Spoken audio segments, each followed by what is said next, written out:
할렐루야. 한 주간도 평안하셨습니까? 날씨가 많이 한 주간 더웠는데요. 잘 지내셨어요?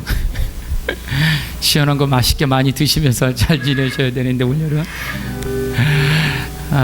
하나님께서 오늘도 우리를 변함없이 예배의 자리로 불러주셨습니다. 오늘도 우리가 감사함과 또 마음에 하나님이 부어주시는 그 평안함을 가지고 이 시간 하나님께 예배했으면 좋겠습니다. 우리 마음속에 거룩한 성령 임하여 주시고 우리 가운데 성령의 능력으로 역사해 주옵소서. 그런 사모하는 마음을 가지고 이 찬양 같이 해볼게요. 마지막 날에입니다.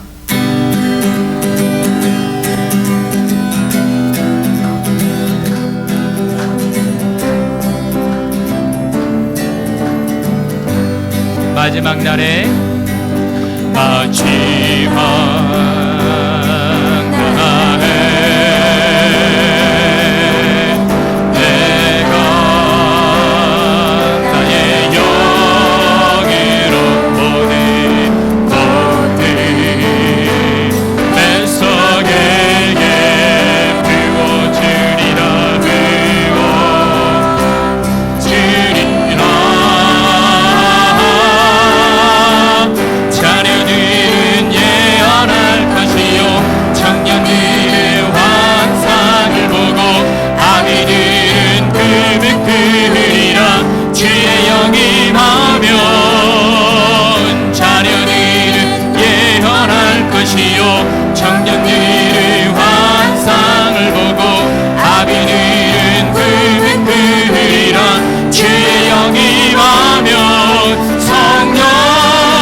성령이여 임하소서.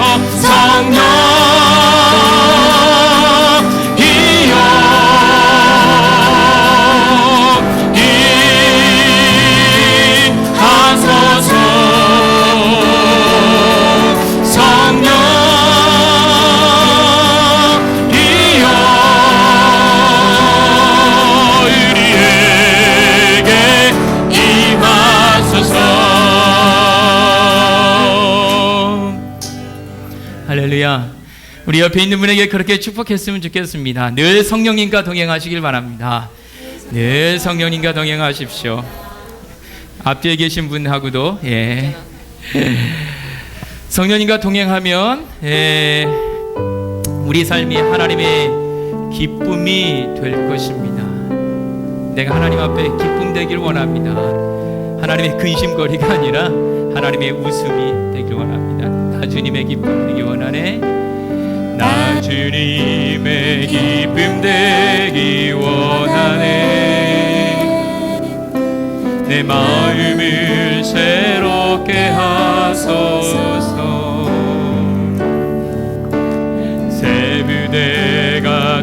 되게 하여 주사 주님의 빛 비추게 하소서.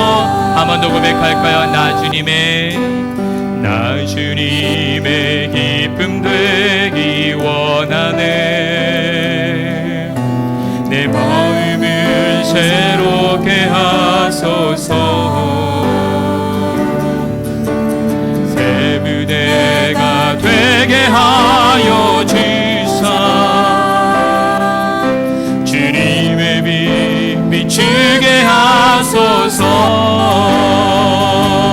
내가 원하는 한 가지 주님의 기쁨이 되는 것. 내가 원하는 한 가지 주님의 기쁨이 되는 것. 겸손히 내 마음 드립니다. 주님 그렇습니다.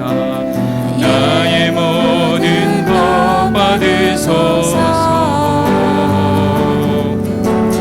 나의 맘 깨끗게 씻어주사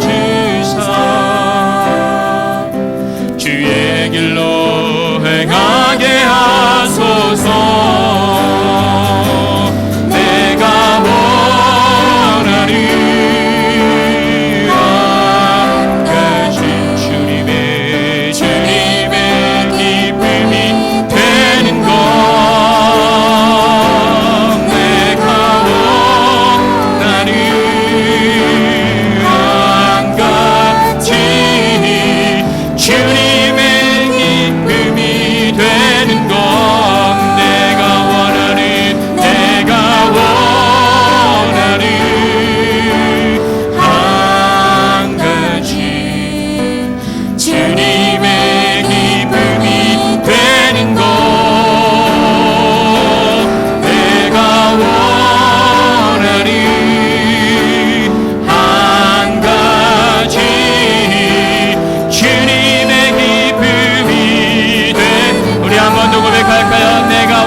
아멘. 주님의 기쁨이길 원합니다. 우리 자리에 일어나셔서 마지막 찬양 드릴 텐데요. 이번 주부터 마지막 찬양을 좀 바꿔봤습니다. 지난주에 한번 우리가 불러본 찬양인데요. 하나님 어린 양 독생자 예수 찬양으로 함께 찬양 드립니다.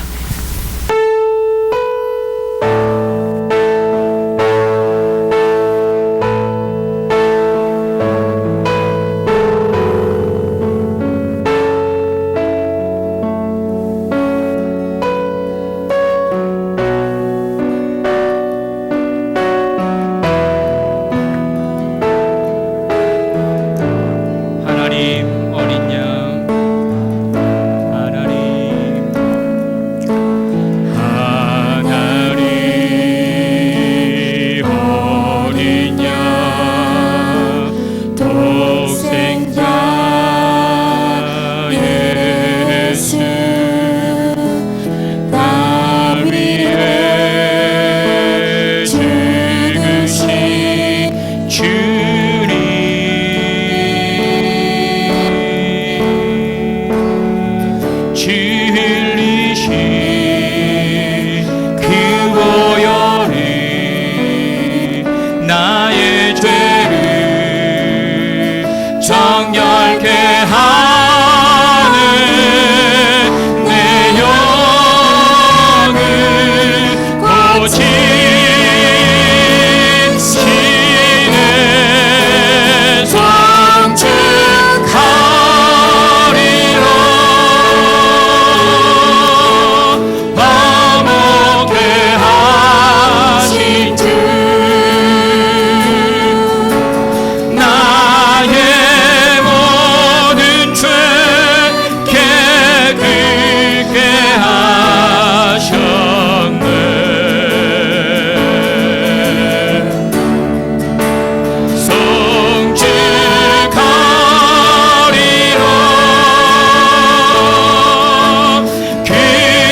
독생자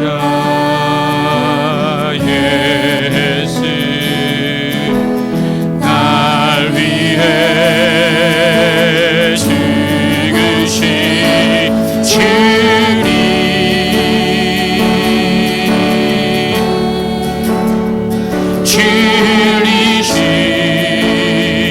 그 보혈이 나의 죄를 정결케 하네.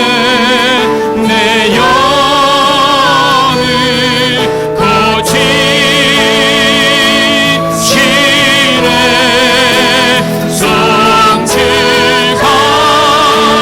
송축하리라.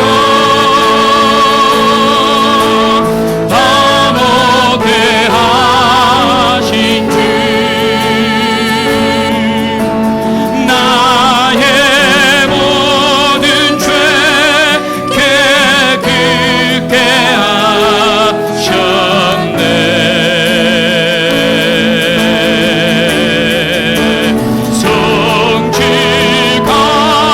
송축하리라. 귀하신 어린 양 모두 절하고 모두 외치리라.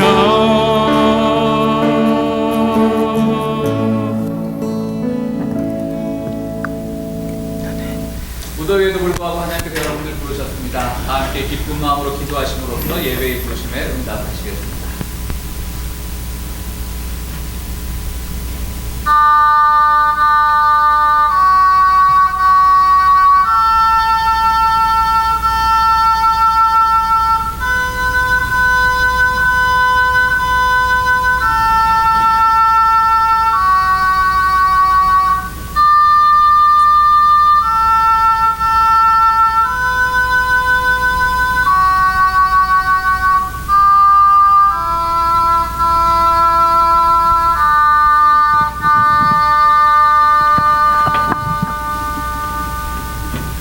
거룩하시고 자비로우신 하나님, 저희들 지난 한 주간 동안도 주님의 은혜 가운데 보듬어 주시다가 거룩한 주일 저희를 이렇게 주님의 전으로 불러주심을 감사드리옵나이다.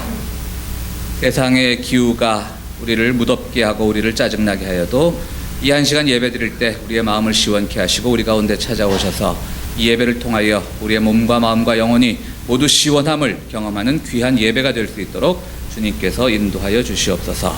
예배 끝까지 주님께서 우리와 함께 하실 줄로 믿사오며 주님 가르쳐 주신 기도를 함께 드리오니, 하늘에 계신 우리 아버지여, 이름이 거룩히 여김을 받으시오며 나라가 임하시오며 뜻이 하늘에서 이루어진 것 같이 땅에서도 이루어지이다.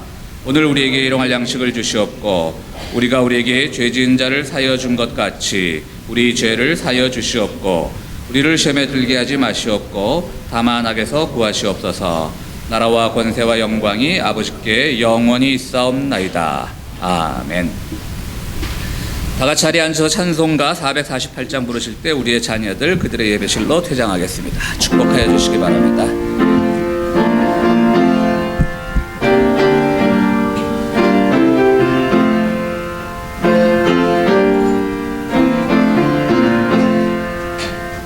주님 가신 길을 따라 좁은 길로 가오리다. 가기 좋은 넓은 길로 많은 사람 갈지라도 멸망으로 가는 길을 나는 가지 아니하고 주님 가신 영생의 길 좁은 길로 가오리다.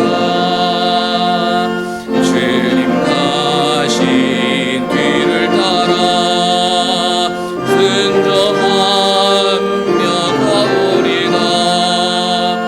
많은 사람 믿음 없이 넓은 길로 갈지라도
시간 조현목 장로님 나오셔서 회중 대표기도 인도해 주시겠습니다.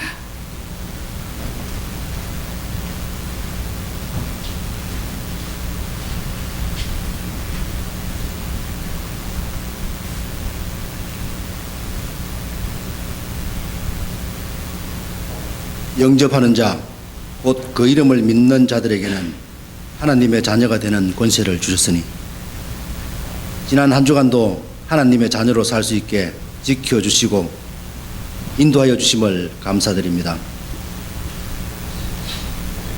평화의 공동체를 허락하셔서 예수 그리스도의 이름으로 하나의 지체되게 하시고 함께 삶을 나누게 허락하심을 감사드리며 이 시간 감사와 찬양을 올려드립니다.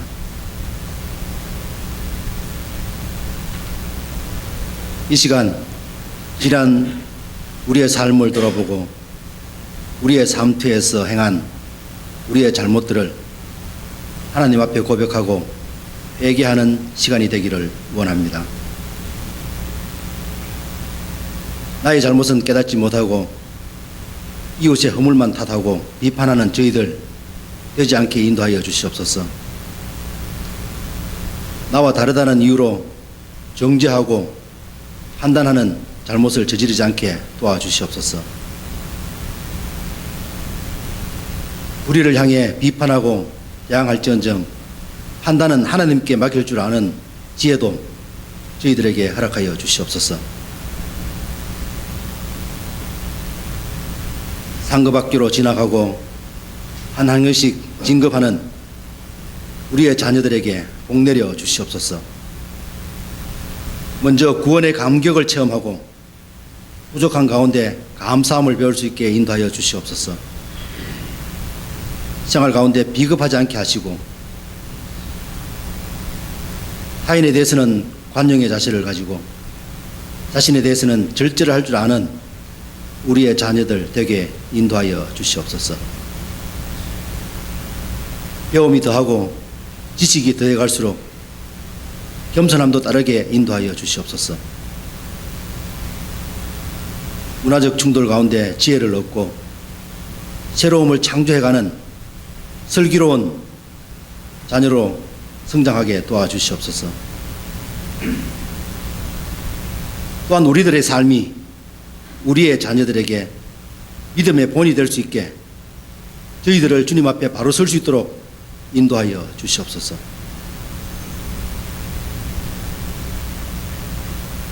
오늘도 말씀을 통해 우리의 눈을 열어주시고 우리의 마음 문을 열어 우리의 삶이 변화되고 결단하는 귀한 시간이 되도록 성령님께서 역사하여 주시옵소서. 하나님 아버지, 우리들의 필요와 어려움을 아시오니 풍성함으로 채워주시옵소서. 경제적인 어려움으로 시험에 들지 않게 인도하여 주시고 질병으로 인한 고통에서 벗어나게 건강함을 허락하여 주시옵소서. 또한 마음의 상처로 인해 하나님과 단절된 교제를 회복할 수 있게 저희들을 인도하여 주시옵소서. 이 예배를 통해 지친 우리의 영혼이 위로를 받고 새 힘을 얻어 우리의 삶터에서 승리하는 저희들 되게 인도하여 주시옵소서.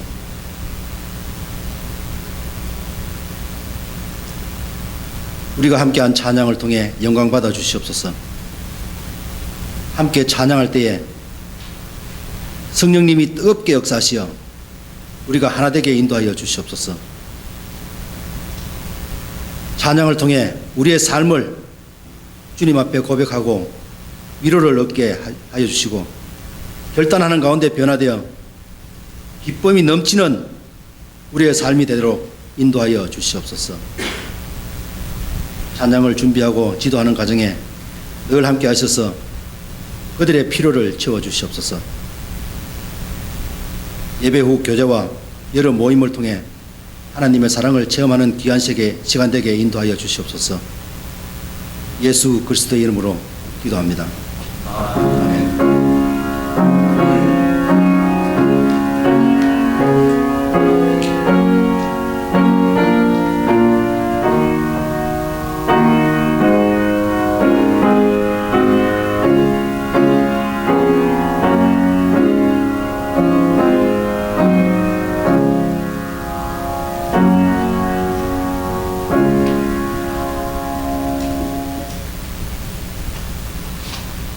예, 교회 소식 전해드리겠습니다. 오늘 늘 9월의 기도 제목 9월인데요. 잊지 마시고 기도해 주시기 부탁을 드립니다. 오늘 3개 신도의 식사 후에 각기 정해진 장소에서 모이도록 하겠습니다. 미술반도 모이게 되겠고요. 우리 장로님도 기도해 주셨지만 9월이 되었습니다. 우리 자녀들이 상급학교에 진학하고 또 한 학년씩 진급하는 때입니다. 자녀들을 위해서 기도 부탁드리고요. 도서관에 새 책이 들어와 있습니다. 목록은 교회 홈페이지를 참고하시기 바랍니다. 교회에서 구입한 책도 있지만 또 개별적으로 기증해 주신 분들께 감사의 말씀 드립니다. 전교인 캠프를 위해 수고하고 후원한 교우들에게 감사드립니다. 오늘 프로197 플라워는 김미양 교우께서 헌화했습니다. 오늘 점심도 김미양 교우께서 준비했고요. 설거지는 두나미스가 되겠고, 무슨 날인지 오늘 성경 봉독도 김미양 교우고, 주부의 이름이 아주 많이 나오는 날입니다. 오늘 우리 김인숙 장로님 아침에 전화 오셔서 갑자기 그 아드님 댁 국가주 가신다고 오늘 교회 불참하시겠다고 못 나오신다고 전화 주셨고요. 편찮으신 건 아니니까 걱정하지 않으셔도 되고, 우리 박신화 목사님 임마누엘 교회 창립 125주년 기념예배 참석자 출퇴하셨고요. 그 밖에 또 일단 우리 자기 최면법으로 옆자리 교우들과 인사 나누시겠습니다. 날씨가 많이 시원해졌습니다. 인사하시겠습니다. 옆자리 교우들과 함께 날씨가 많이 시원해졌습니다. 가끔 이렇게 자기 최면을 하실 필요도 있습니다. 그리고 우리 안태영 교우 부인 되신 우리 이원옥 교우하고 하준이 한국서 지난 금요일 날 돌아왔답니다. 그런데 아기가 이제 시차 가지고 극복이 안 원리 예배는 못 나왔고요. 걱정하시던 우리 안태영 교우 장모님, 이원옥 교우 어머님 좀 고비를 넘기시고 다시 좀 진정이 되시고 안정이 되셔서 따님하고 우리 손자하고 돌아왔는데 오늘 예배는 참석 못했습니다. 오늘 우리 밖에서는 우리 본명을 모르는데 우리 안젤라 씨 본명이 어떻게 되죠? 한국 본명 이경애 씨 잠깐 일어나서 인사하시겠습니다.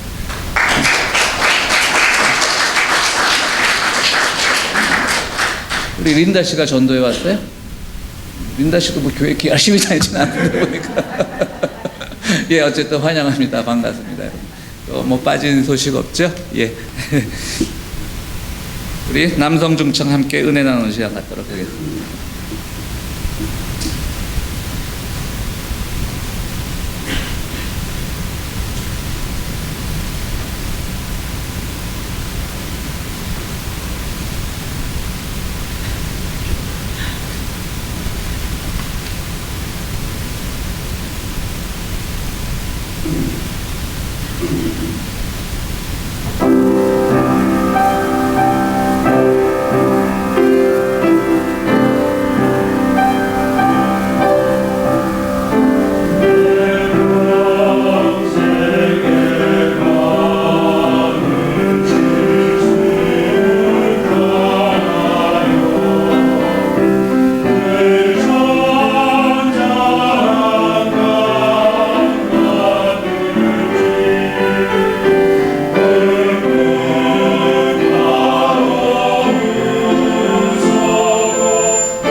내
예, 고맙습니다. 오늘 용서의 확신의 말씀 베드로전서 3장 11절에서 13절 말씀 함께 교독하시겠습니다.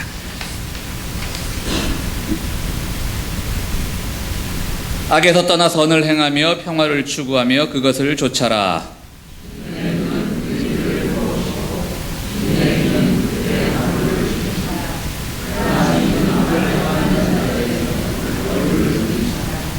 그러므로 여러분이 열심으로 선한 일을 하면 누가 여러분을 해치겠습니까? 아멘. 구원의 확신의 말씀 시편 말씀 김미양 교우님 봉독해 주시고요. 오늘 설교 말씀은 우리 오랜만에 고지열 목사님께서 말씀 전해 주시겠습니다.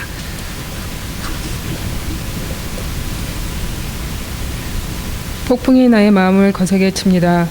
내부는 모두 하나님의 음성을 들으십시오. 그분의 입에서 나오는 천둥과 같은 소리를 들으십시오. 하나님이 하늘을 가로지르시면서 번개를 땅 이 끝에서 저 끝으로 가로지르게 하십니다. 천둥과 같은 하나님의 음성이 들립니다. 번개불이 번쩍이고 나면 그 위험찬 천둥 소리가 울립니다. 하나님이 명하시면 놀라운 일들이 벌어집니다. 도저히 이해할 수 없는 신기한 일들이 일어납니다. 눈에게 명하시면 땅에 눈이 내리고 소나기에게 명하시면 땅이 소나기로 젖습니다. 눈이나 비가 내리면 사람들은 하던 일을 멈추고 하나님이 하시는 일을 봅니다. 짐승들도 굴로 들어가서 거기에서 눈비를 피합니다. 남풍은 폭풍을 몰고 오고 북풍은 찬바람을 몰고 옵니다. 너무 순서를 많이 맞춰 김미양 교우님이 잘못했습니다.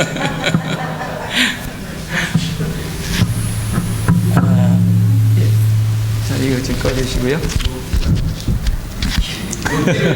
몇 길 읽으셨습니까?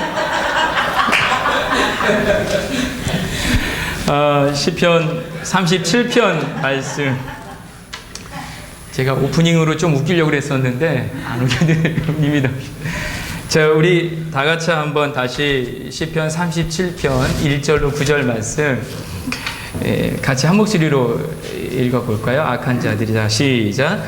악한 자들이 잘 된다고 해서 속상해하지 말며 불의한 자들이 잘 산다고 해서 시세워하지 말아라. 그들은 풀처럼 빨리 시들고 푸성귀처럼 사그라지고 만다. 주님만 의지하고 선을 행하여라. 이 땅에서 사는 동안 성실히 살아라. 기쁨은 우리 주님에게서 찾아라. 주님께서 내 마음의 소원을 들어주신다. 내 갈 길을 주님께 맡기고 주님만 의지하여라. 주님께서 이루어 주실 것이다. 너희의 의를 빛과 같이 너희의 공의를 한낮의 햇살처럼 빛나게 하실 것이다. 잠잠히 주님을 바라고 주님만을 애타게 찾아라. 가는 길이 언제나 평탄하다고 자랑하는 자들과 악한 계획도 언제나 이룰 수 있다는 자들 때문에 마음 상해하지 말아라. 노여움을 버려라. 격분을 가라앉혀라. 불평하지 말아라. 이런 것들은 오히려 악으로 기울어질 뿐이다. 진실로 악한 자들은 뿌리채 뽑히고 말 것이다. 그러나 주님을 기다리는 사람은 반드시 땅을 물려받을 것이다. 아멘. 오늘 함께 읽은 본문 시편 37편에 있는 말씀은 이 악인과 의인에 대해서 이렇게 비교하고 그 악인이 어떤 사람이며 의인은 어떤 사람인가에 대해서 말하고 있는 내용입니다. 사실 9절까지 읽었지만 마지막 절 40절까지 그냥 쭉 읽어 내려가면 이런 어떤 구조로 악인과 의인에 대해서 계속해서 이야기하고 있습니다. 내용도 그렇게 어렵지 않고요. 사실 1절부터 40절까지 쭉 읽으면서 편안하게 우리가 이해할 수 있는 그런 내용 말씀입니다. 어찌 보면 의인과 악인, 그 짧은 한 절에서 의인과 악인에 대해서 이렇게 비교를 하고 이것이 1절, 2절, 3절 계속 이런 식으로 진행이 되고 있거든요. 그러니까 마치 극과 극의 어떤 비교, 극과 극의 어떤 상황들을 이야기한 마치 중간이 없는 그런 말씀의 진행 내용입니다.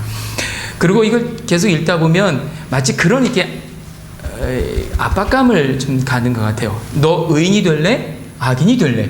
빨리 선택해라. 해라. 뭐 이런 거죠. 그죠? 제가 한번 묻겠습니다. 여러분들 의인이 되시겠습니까? 악인이 되시겠습니까? 말 같지도 않은 질문이라서 대답을 안 하시는지만 그래도 좀 해보시죠. 네. 의인이 되길 원하십니까? 악인이 되길 원하십니까? 그러시죠. 네. 우리는 다 의인이 되길 원합니다. 의로운 삶을 살기를 원합니다. 아무리 우리가 악한 어떤 행동을 했어도 우리가 이게 바라는 거, 우리가 무언가를 추구하는 것은 늘 옳은 것, 선한 것에 우리가 사실 관심이 있는 것입니다. 자, 그런데 이 말씀을 보면서 의인이 될래, 악인이 될래, 단순한 선택과, 그러면 너 의인은 이렇게 살아야지, 악한 사람은 이렇게 사니까 너 이렇게 다음부터 이렇게 살아라. 어떤 이런 짧은 시간에 우리에게 이런 결단과 어떤 이런 선택을 말하는 것이 아니라 오늘 말씀을 통해서 정말 말씀을 통해서 내 자신을, 나의 삶을 진단해 볼 수 있는 그런 말씀의 지혜가 우리에게 필요할 것 같습니다. 그리고 정직하게 지금까지 나의 삶, 그리고 내 속에 품겨져 있는 것이 무엇인가를 말씀을 통해서 정직하게 내 자신을 바라볼 수 있는 그런 시각을 갖는 그런 시간이기를 원합니다. 자, 의인. 여러분, 의인이 무엇입니까? 어떤 사람을 의인이라고 합니까? 그리고 우리가 그 의인 자꾸 얘기하고 뭐 이렇게 얘기하지만 정말로 이 땅에 의인이 정말로 존재할까? 이 땅에 정말로 의인이 있을까? 진정한 의인이 있을까? 이렇게 우리는 또 되묻습니다. 그렇죠? 성경에는 에녹이 나옵니다. 창세기 5장에 보니까 하나님과 동행하여 죽음을 맛보지 않고 하나님이 그를 데려간 한 인생 에녹이 나옵니다. 이 얘기는 에녹을 의인화한 겁니다. 의인이다 이렇게 표현한 거죠. 6장에 보면 노아를 또한 의인이라고 말하고 있습니다. 늘 옳았다, 정당했다, 정의로웠다. 이렇게 해서 노아를 의인의 반열에 성경은 서술하고 있습니다. 그리고 우리가 잘 아는 욥이 있습니다. 동방의 의인이라고 하죠. 정직했고요. 하나님을 경외했고요. 늘 악을 떠났습니다. 그리고 내 안에 악이 있는지 늘 살폈던 그런 사람이었습니다. 뭐 구약 성경이 대충 이렇게 에녹, 노아, 욥 정도가 그 의인의 반열에서 이야기되고 있고 설명되고 있습니다. 그러나 의인을 정의하기는 매우 어렵습니다. 의인의 기준에 대해서 우리가 말하기가 매우 어렵다는 겁니다. 전반적으로 성경은 말하기를 이 땅에 의인은 없다라고 말하고 있습니다. 욥이나 노아나 에녹이나 이런 사람들을 이렇게 의인의 표현으로 서술하고 있지만 결국 성경의 전체적인 흐름과 성경에서 말씀에서 말씀하고 있는 것은 이 땅에 의인은 하나도 없다입니다. 도덕과 윤리, 어떤 이런 기준의 면에서 어느 정도 피해갈 수는 있어도요, 주님께서 우리에게 계속해서 말씀하시는 하나가 꺼리낌이 되는 것이 하나 있습니다. 그것은 바로 뭐냐면 너희 마음 중심을 늘 하나님은 보신다 하셨습니다. 그러니까 우리가 도덕적으로 윤리적으로 겉으로 세상의 법적으로는 좀 우리가 구별되고 우리가 정직하게 산다 해도 정말로 내 속이, 내 마음이, 내 생각이 하나님 앞에 정직할 수 있을까라고 하는 물음에 딱 걸리면 그렇지 않죠. 다 거기에 문제가 있는 겁니다. 그래서 의인은 이 세상에 없다라고 말씀드릴 수 있죠. 여러분, 우리가 잘 알고 있는 10계명이 있지 않습니까? 10계명이 1계명부터 10가지 계명 중에 있는데, 자, 첫 번째 계명, 하나님 외에 다른 것을, 다른 신을 섬기지 말라 해요. 우리 지킵니다. 그렇죠? 우리가 우상을 섬기거나 어디 절에 가서 이러지 않죠. 오직 우리는 하나님만을 섬깁니다. 지킬 수 있어요. 두 번째, 하나님 외에 다른 어떤 우상을 만들어 놓고 거기에 절하지 말라. 우리 안 하잖아요. 어느 정도 지킬 수 있습니다. 세 번째, 하나님의 이름을 망령되이 걸지 말라. 하나님의 이름을 우리가 함부로 부르거나 하나님의 이름을 가지고 욕을 한 적이 있습니까, 여러분? 없죠. 감히 어떻게 하나님의 이름을 우리가 안 되죠. 안식일을 거룩하게 지켜라. 이게 조금 걸릴 수도 있겠네요. 그런데 여기서 말하는 안식일의 의미도 우리가 좀 넓게 해석해 볼 필요가 있죠. 우리도 웬만하면 이 안식일을 지키면서 하나님 앞에 예배하며 살아갑니다. 부모를 공경하죠. 공경합니다. 부모에게 불효하는 사람이 사실 얼마나 있겠습니까? 살인하지 마라. 살인 안 했습니다. 그리고 간음하지 마라. 어느 정도 우리가 그 부분에서 자유합니다. 도둑질하지 말라. 도둑질 해보지 않았습니다. 그리고요, 9번째, 거짓말 하지 말라. 뭐 거짓말 많이들 해보셨나요? 표정들이 왜 다들 제가 하나하나 이렇게 계명을 얘기할 때마다 표정들이 막 바뀌시는 건 뭡니까? 예, 거짓말, 뭐 우리가 뭐 사람을 죽이고 살리는 거짓말 안 했잖아요. 그래서 어느 정도는 뭐 했지만 그 선한 거짓말을 하면서 그것도 사실 문제가 되지 않아요. 그런데 마지막이 걸립니다. 마지막이. 십계명 마지막이 뭐죠? 내 이웃의 것을 어떻게 해요? 탐하지 말라. 여인이나 남편이나 물건이나 소나 양이나 그 어떤 것도 내게 아닌 것을 탐하지 말라. 이 탐한다는 거에 다 걸립니다. 그렇잖아요. 1번부터 9번까지는 어느 정도 다 지킬 수 있어요. 그러나 탐하는 건 마음의 문제입니다. 내 마음을 내가 어찌할 수 없는 거잖아요. 우리는 굉장히 깨끗한 것 같고 도덕적으로 윤리적으로 선한 것 같고 구별된 것 같고 죄가 아닌 것 같지만 사실 우리는 하나님의 말씀의 정신으로 보면 우리는 누구나 다 범죄했습니다.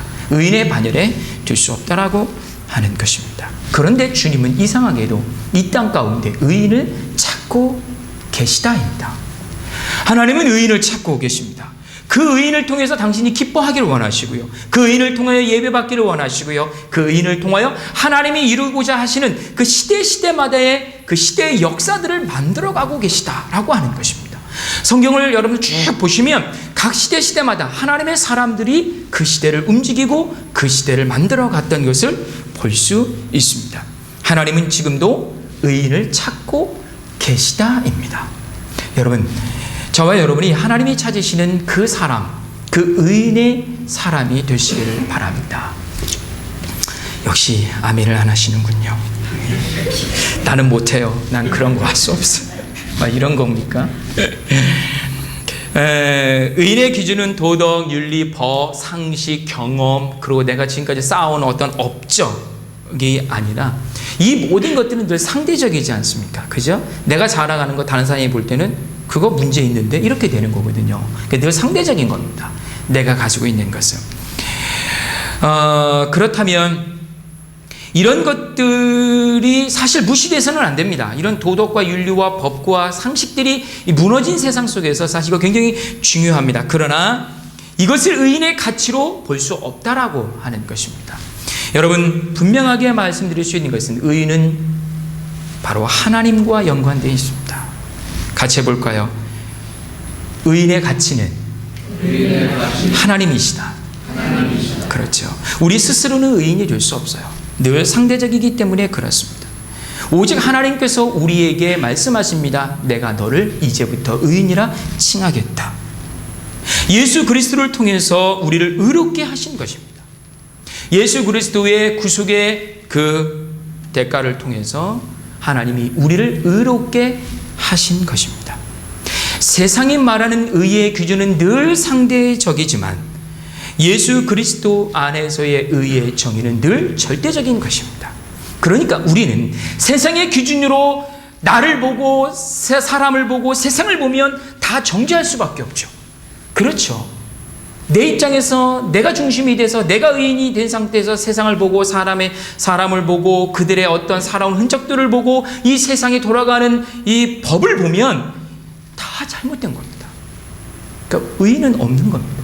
그러나 하나님이 예수 그리스도 안에서 우리를 살리시고 구속의 능력과 그 은혜를 통하여 우리를 살리신 그 하나님이 나를 의롭게 하셨다라고 하는 그 마음으로 세상을 보면 나뿐만 아니라 이 세상의 모든 것들이 의인처럼 보이는 것입니다. 세상의 의인은요, 내 유익에서 출발합니다. 그렇지 않습니까?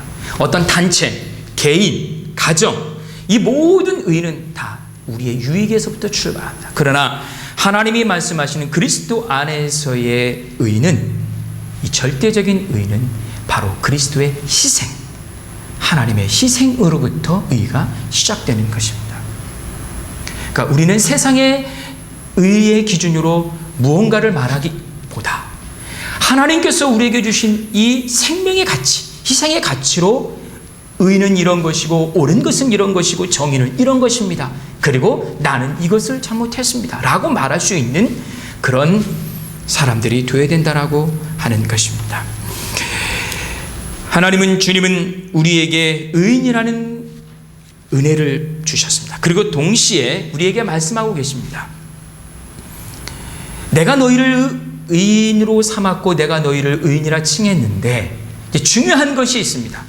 그 다음에 뭐냐면, 그렇다면 내가 너희를 의인으로 삼았는데 너희가 지금 의로운 삶을 살고 있느냐라고 하는 거죠. 하나님은 우리에게 늘 그렇게 질문하시고요. 우리의 마음과 말씀을 통해서, 우리 양심을 통하여, 우리의 삶의 여러 가지 많은 정황과 환경을 통하여 우리에게 계속해서 말씀하고 있습니다. 내가 너희를 의로 삼았는데 너는 그렇다면 지금 의로 살아가고 있는가? 라고 하는 질문이죠. 오늘 본문 1절과 2절 말씀에 보면 의인의 삶에 대해서 말하고 있습니다. 1절과 2절의 말씀은 보면 행악자 때문에 불평하거나 그이들의 불의한 행동으로 얻어진 그런 불의한 결과물을 보고 너희가 부러워하거나 시기하거나 질투하거나 마음을 빼앗기지 말라라고 했습니다. 다시 말하면 행악자 때문에 내가 못 살겠습니다. 악한 저 사람 때문에 내가 못 살겠습니다. 그리고 저가 어떤 불의한 일을 통해서 재물을 많이 얻었는데 한편으로는 부러운 거예요. 시기하는 거예요. 갖고 싶은 거예요. 의인은 그러지 말라라고 하는 겁니다. 불의한 재물은 반드시 소멸하기 때문에 그렇다고 하는 겁니다. 불의하게 만들어놓은 삶의 그 어떤 무언가는 언젠가는 무너지고 소멸하게 돼 있다. 이것이 하나님의 법이에요. 하나님의 원리입니다. 이것이 하나님의 창조의 질서이기 때문에 하나님께는 우리에게 반드시 그렇게 말씀하십니다. 너희들 그것 때문에 마음 상하지 말고, 그것 때문에 질투하지 말고, 그것 때문에 부러워하지 말고 시기하지 말아라. 악한 것에 마음을 지키는 자가 의인인 것입니다. 의인이라고 하는 것은 마음을 지킬 때 의인이 될 수 있는 것이요. 단순한 선한 마음이 아니라 어떤 불의한 유익이 내게 다가오면서 나를 유혹할 때 우리는 우리의 마음을 유동치지 않는 것을 말합니다. 단순히 어떤 행악자의 결과물에 대해서 내가 부러워하거나 문제 삼는 것뿐만 아니라 불의한 유혹이 나에게 다가올 때, 불의한 어떤 것이 나의 소유가 되어지는 그 순간에 내가 마음을 또한 지키라고 하는 것입니다. 근데 대부분 우리 믿음의 사람들이든 많은 사람들 여기에 많이 문제가 발생하죠. 왜? 눈에 보이니까요. 내 소유가 되니까, 내 손에 잡히니까 일단 그것에 잠시 내 마음을 내려놓게 되는 거죠. 그리고 일단 그것을 취하는 거죠. 결국은 그것 때문에 많은 어려움과 문제들이 우리에게 닥쳐옵니다. 왜? 그것은 반드시 소멸되기 때문에. 그건 반드시 없어지기 때문에 그 없어진과 소멸되는 동시에 내가 어려움을 당하게 된다는 것입니다. 우리는 상당히 많이 이 영역에서 넘어지고 실패합니다. 그러나 성경은 말합니다. 그것들 때문에 너희의 마음을 빼앗기지 마라. 왜? 그거는 풀처럼 빨리 시들어버리고 푸성피처럼 사그러지기 때문에 없어지는 것을 위해서 너의 마음을 빼앗기지 말아라 말씀하고 있는 것입니다. 3절 4절 계속 이어서 보면 의인은 선을 행하라 라고 말하고 있습니다. 여러분, 선은 진실을 말합니다. 진실, 참, 거짓이 아닌 걸 말하는 거죠. 요즘 우리 한국을 보면 참 시끄러운 것 같습니다. 여러분들 다 아시는 내용이지만 국정원 사건도 그렇고요. 그리고 어떤 한 당의 의원 이야기도 그렇고요. 그리고 여러 당들이 서로가 서로의 주장을 가지고 이야기하고 있습니다. 참 예민한 사안입니다. 어느 것이 옳고 어느 것이 그른 것인지 다 정확하지 않습니다. 어떤 것이 진실인지 모릅니다. 왜? 다 진실이라고 하니까. 그리고 다 상대방을 거짓이라고 말하니까.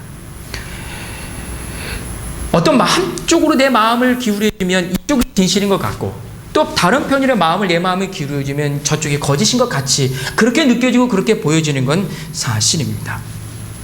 그러나 어떤 것이 진실이든 어떤 것이 거짓이든 간에 분명히 당사자들은 내가 진실한 자인지 거짓자인지 분명히 안다라고 하는 것입니다. 그리고 하나님도 알고 계시다라고 하는 것입니다. 진정으로 의인이라고 하는 것은 어떤 순간에 나와 내 개인과 나의 가정과 나의 단체와 내가 추구하는 어떤 그 이상을 위해서, 순간 유익을 위해서 선을 벌이는 것이 아니라 엄청난 고난과 대가가 나에게 다가온다 할지라도 진정한 진실 선을 붙잡는 것이 의인의 삶이라고 하는 것입니다. 세상의 풍파와 세상의 물결은 이렇게 다 선을 버리고 어떤 유익을 위해서, 어떤 목표를 위해서 무언가를 잡고 간다 할지라도 저와 여러분, 우리 평화의 교회 가족만큼은, 하나님의 사람 우리만큼은 정말로 세상을 닮아가는 것이 아니라, 세상의 불의를 내 것으로 취하는 것이 아니라 그것을 내놓을 수 있는, 어떤 대가를 치르더라도 내놓을 수 있는 그런 용기와 그런 믿음의 고백과 결단이 우리 안에 있어야 될 줄 압니다.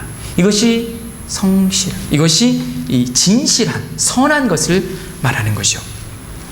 그리고 계속해서 이야기합니다. 의인은 성실한 사람을 말합니다. 여러분, 우리는 하늘에 있는 자들이 아니라 땅에 있는 자들입니다.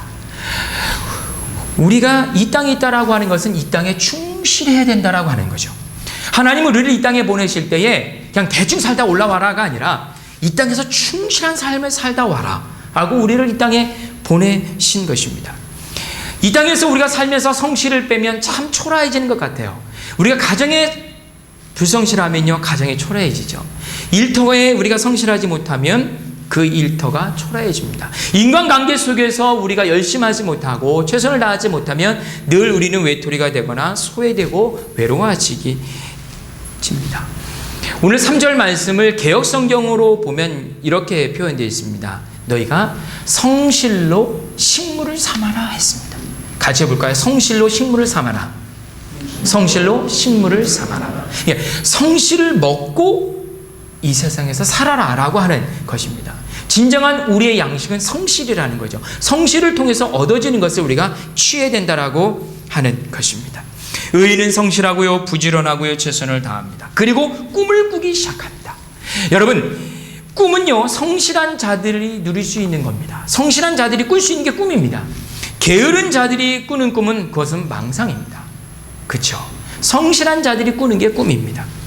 성실한 자들은 꿈을 꾸고 소원을 품고 살아가는 것입니다. 4절에 볼까요? 주님께서 말씀하십니다. 4절에 그렇게 너희가 성실히 꿈을 꾸고 그것을 소유하고 성실한 삶을 살아가면 주님께서 말씀하십니다. 반드시 내 소원에, 마음의 소원을 어떻게 들어주신다 하셨습니다. 의인은 성실한 자들입니다. 내 마음의 소원을 하나님께서 들어주신다 하셨다라고 하는 것입니다. 다음으로 의인은 5절과 6절에 표현하고 있습니다. 5절과 6절에 의인은 어떤 삶을 살아가느냐? 맡기는 삶을 살아갑니다. 맡겨라. 오늘 말씀에 주님께서 말씀하고 있습니다. 내 갈 길을 주님께 맡기고 주님만 의지하여라. 주님께서 이루어 주실 것이다. 5절에 이렇게 말씀하고 있습니다. 의인은 결코 혼자 되는 법이 없습니다. 의라고 하는 것은요, 의의 가장 중요한 요소가 두 가지가 있는데 그것은 바로 뭐냐면 믿음과 사랑입니다. 믿음과 사랑이 의의 가장 중요한 의를 이루는 것이죠. 근데 이 믿음과 사랑은 결코 혼자 얻어지거나 혼자 성장하거나 혼자 어떤 열매를 거두는 것이 아닙니다. 의의 주체이신 하나님 앞에 우리의 모든 것을 전폭적으로 맡기고 의지할 때 우리의 믿음이 성장하고 우리의 사랑의 영역이 풍성해진다라고 하는 것입니다. 맡기는 신앙, 여러분 굉장히 귀하고 중요한 신앙입니다. 성경은 우리에게 계속적으로 말씀하고 있습니다. 주님을 의지할 것을 말씀하고 있다라고 하는 것입니까? 여러분과 굉장히 중요한 말씀입니다. 내가 무엇을 해볼까? 그래서 내 의지와 내 자의적으로 무엇을 해볼까가 아니라 의인의 삶은 하나님, 나를 통해서 당신이 이루고자 하는 것이 무엇입니까? 라고 하나님께 맡기는 것이 의인의 삶이라고 하는 것입니다.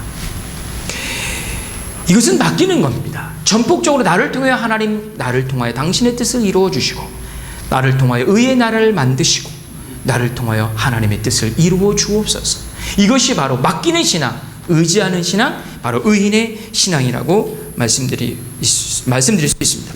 우리가 무언가에 힘을 쏟고 있을 때 내 신념, 내 삶의 철학, 내 의지, 마치 목숨을 걸고 이 모든 것을 내가 이루고자 나간다고 할 때 우리는 주님의 그 모든 것들이 주님의 뜻보다 내 의지와 내가 하고자 하는 것이 먼저 가서는 절대로 안 된다라고 하는 것입니다.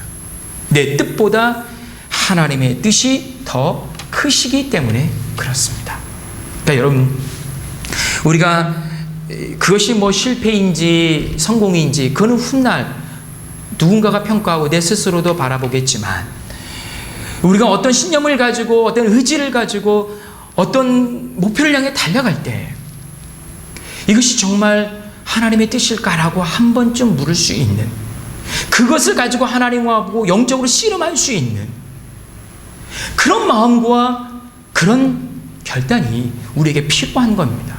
왜냐하면 내가 나가고자 하는 그것이 하나님의 뜻보다 크지 않기 때문에 그런 것이고요. 그리고 나는 내 뜻을 이루는 인생이 아니라 하나님의 뜻을 이루어드리는 인생이기 때문에 그런 것입니다. 근데 이것은 맡기는 신앙, 의지하는 신앙이 없으면 불가능한 겁니다. 왜? 그건 내가 해보겠다고 하는 거니까요. 맡기는 신앙, 의지하는 신앙, 전폭적으로 하나님께 속해 있는 이런 믿음의 고백과 결단이 있을 때 이 모든 것이 가능한 것이죠. 계속 말씀을 보겠습니다. 7절과 8절 말씀에 보면 의인은 주님을 바란다 했습니다. 주님을 바란다, 주님을 바라본다. 이건 주님을 기다린다라는 것입니다. 기다림은 여러분 인내를 말하는 거죠. 누군가를 바란다는 것은 기다림이며 인내를 말하는 것입니다. 여러분, 의인에 있어서 가장 중요한 성품 중에 하나가 바로 참는 것입니다. 인내하는 것입니다. 인내만큼 왜? 내 마음을 지키는 것이 없기 때문에 그렇습니다. 의인은 마음을 지키는 자가 의인이거든요. 근데 인내는 내 마음을 지킬 수 있는 것입니다. 불평에 여러분 인내하지 못하면요, 나도 어떻게 하게 됩니까? 불평하게 되는 결과를 만들죠. 악한 행동에 내가 참지 못하면 그 행동을 이기기 위해서 또 다른 나 안에 악함이 나올 수 있습니다. 이거 굉장히 우리 조심해야 될 부분입니다. 악한 것을 위해서 내가 정의롭게 이기겠다라고 내가 달려가지만 어찌 보면 그 악을 이기기 위해서 내가 또 다른 악을 행하고 있지 않는가. 여러분, 이것을 정말 살펴볼 필요가 있다라고 하는 거죠. 악한 말에 인내가 없으면 내가 어떤 욕을 먹고 내가 나에게 어떤 불평과 비난을 쏟아붓는데 그것에 내가 인내하고 참지 못하면 나도 똑같은 말의 실수와 그리고 내 안에 독을 쏟아놓게 된다는 것입니다. 그러니까 여러분, 정말로 이 분을 참지 못하면 마음을 빼앗기면요, 그때부터 내 마음의 마음을 빼앗기면 그때부터 악인이든 의인이든 다 아무런 의미가 없는 거죠. 나도 똑같이 그렇게 말하고 그렇게 행동하고 그런 결과를 만들어낼 수밖에 없는 것입니다. 8절 말씀에 보니까, 8절 말씀 후반절에 보니까 노여움을 참지 못하면, 이 격분을 가라앉히지 못하면, 불평하지 못하면 오히려 너희가 그 악으로 인하여 악으로 기울어질 뿐이다 라고 성경은 말하고 있습니다. 오히려 그 악 때문에, 그 악을 대해서 너희가 인내하지 못하고 참지 못하고 그거에 대해서 너희가 노여움을 내려놓지 못하면 오히려 그것 때문에 너희 스스로가 악에 기울어질 것이다. 오늘 성경은 그러게 우리에게 말씀하고 있습니다. 여러분, 진정한 의인은요, 자기 마음을 다스리는 자입니다. 마음을 다스리는 자, 이것이 의인인 것이죠. 마지막 9절에 보니까 이 기대하라라고 말하고 있습니다. 이 의인은 기대하는 자입니다. 기다리고 기대하는 자입니다. 이 기대는 것 소망을 말하는 거죠. 이 무언가를 기대한다라고 하는 것은 꿈입니다. 또한 소망입니다.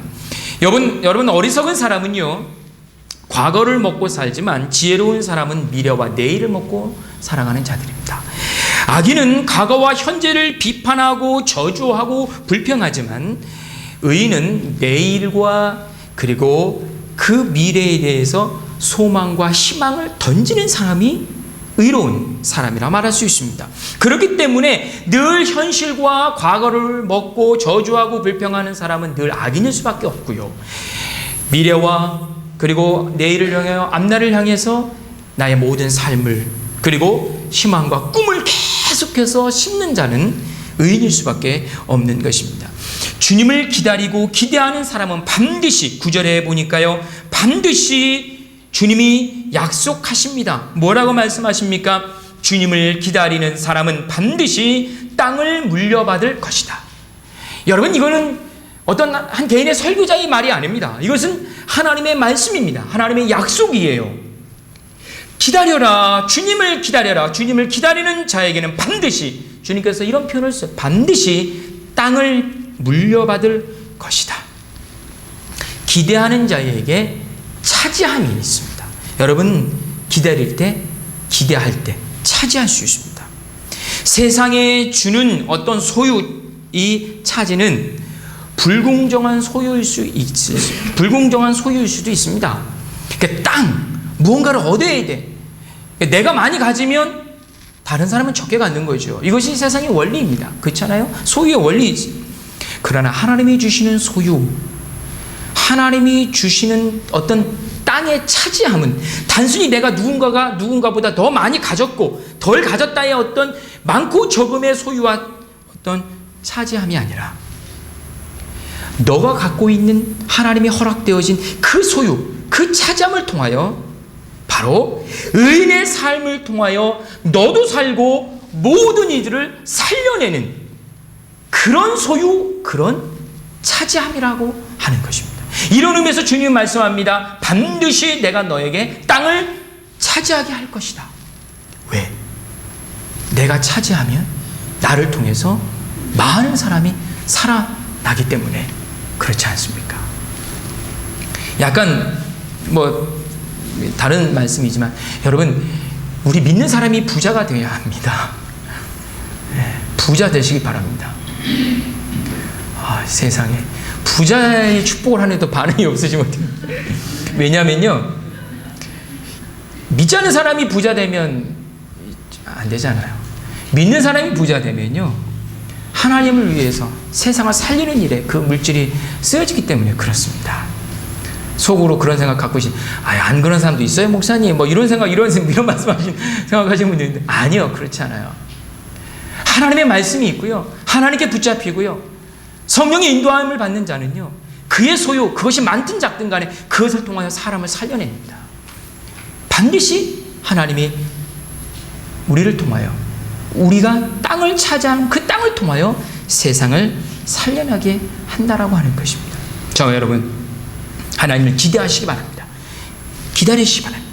주님을 기대할 때 반드시 주님께서 말씀하십니다. 너희가 땅을 차지할 것이다.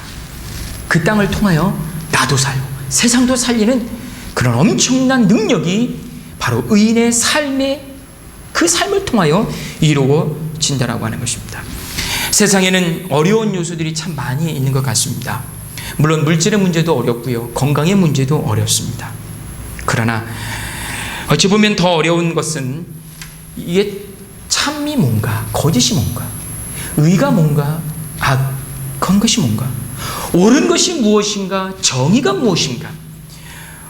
여기서부터 오는 우리의 소외감과 이 부재, 이 정의의 부재, 여기서 오는 더 큰 어려움이 사실 우리 안에 있습니다. 믿음의 사람은 의인입니다.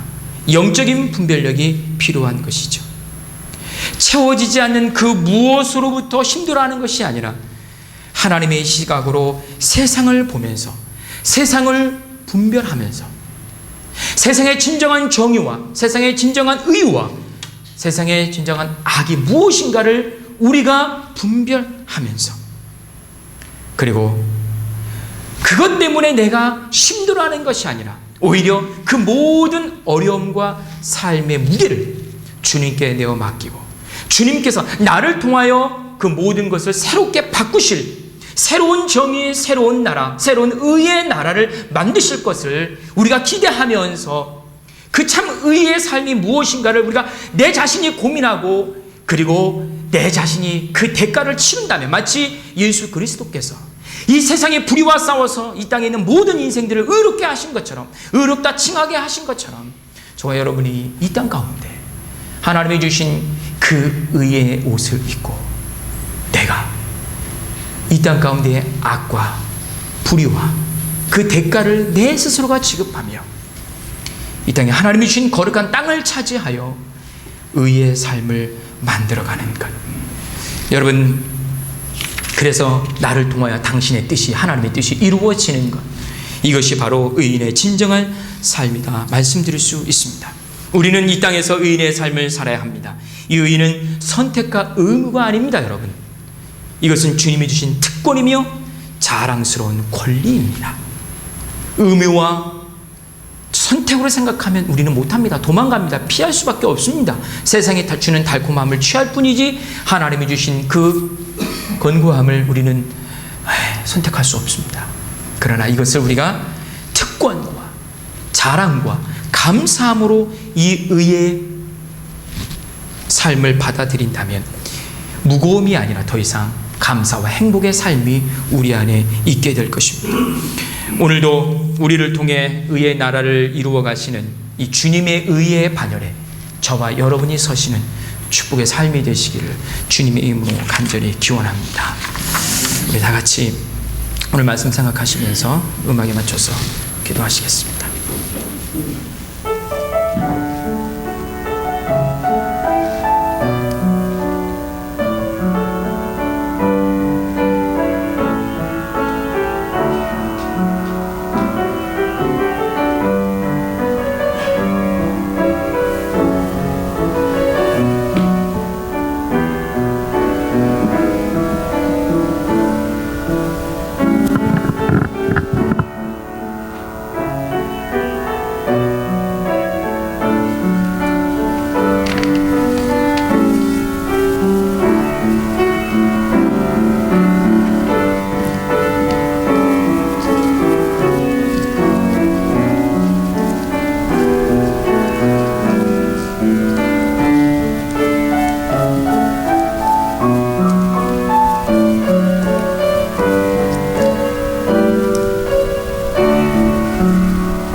세상에 많은 갈등과 분열이 있는 이 시대에 저희들 무엇이 옳은지를 늘 주님 앞에 기도하면서 깨달아가는 지혜들을 저희들에게 허락하여 주시옵소서. 저희들 감히 저희들 가는 길이 옳다고 주님에게 우리 편이 되어달라고 기도하지 않겠습니다. 다만 저희들 늘 주님의 편이 될 수 있도록, 그리하여 그 지혜를 얻을 수 있도록 우리를 인도하여 주시옵소서. 저희들 삶 속에서 주님 축복하여 주셔서 저희들 귀한 전을 찾으면서 예물을 드릴 수 있게 하시니 감사드리옵나이다. 세상의 어려운 이때에 우리 물질의 일부를 떼어서 우리의 몫으로 쓰지 않고 하나님의 몫으로 드리는 그 귀한 손길들 기억하시고 그 위에 주의 은총을 더하여 주시옵소서. 예수 그리스도 이름으로 기도하옵나이다. 아멘.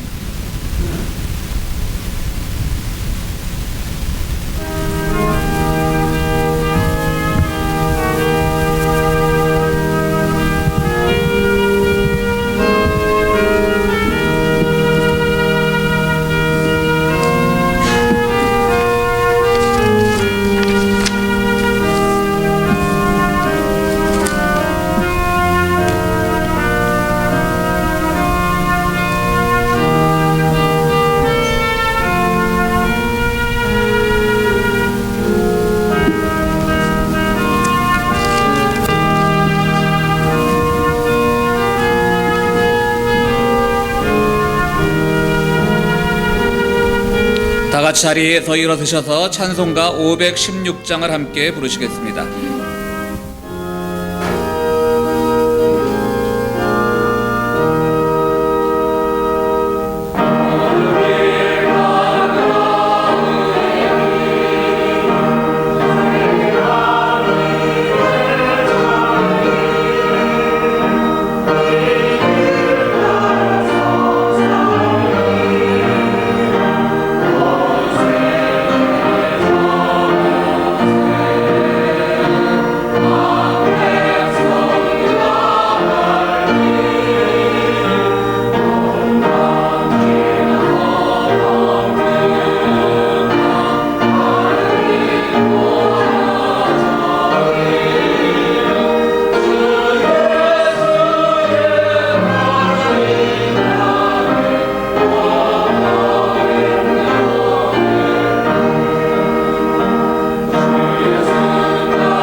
참 좋으신 하나님, 저희들 주님 앞에 예물을 드릴 때 우리 손이 또 우리의 삶이 우리의 영혼이 늘 주님께 쓰임받는 귀한 존재가 될 수 있도록 우리를 축복하여 주시옵소서. 이제는 평화의 왕이 되시는 우리 주 예수 그리스도의 은혜와 우리 세상 살아갈 때 늘 정의의 길로 인도하시는 하나님의 극진하신 사랑과 성령님의 감화 감동하심이 늘 주님께서 바라시는 그 모습대로 살아가기로 다짐한 우리 모든 평화의 교회 성도들 위해 지금으로부터 영원토록 함께 하시기를 축원하옵나이다. 아멘.